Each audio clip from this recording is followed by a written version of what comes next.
ఈరోజు నా స్టైల్లో ది టేస్టియెస్ట్ గోధుమ నూక ప్రసాదం ఎలా చేయాలో చూసేయండి.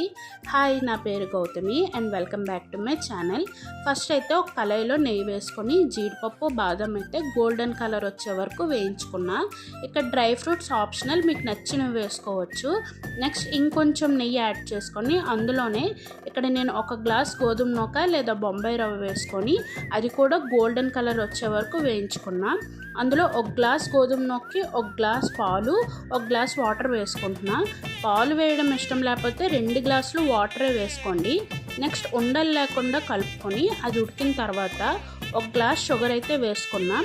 ఇది మీ టేస్ట్కి తగ్గట్టు వేసుకోండి. మేమైతే స్వీట్ బాగా తింటాం, అందుకే కొంచెం ఎక్కువ వేసుకున్నాం. షుగర్ కరిగేంత వరకు బాగా కలుపుకోవాలి. నెక్స్ట్ ఫ్లేవర్ కోసం ఇలాచీ పొడి అయితే వేసుకుంటున్నాం. ఈ ప్రసాదం చేసేటప్పుడు మన చేయి నొప్పి వచ్చే వరకు తిప్పుతూనే ఉండాలి. ఇక లాస్ట్కి ప్రసాదం అయితే ఇలా పాన్ నుండి సపరేట్ అయ్యి వచ్చేస్తే మన ప్రసాదం అయితే రెడీ.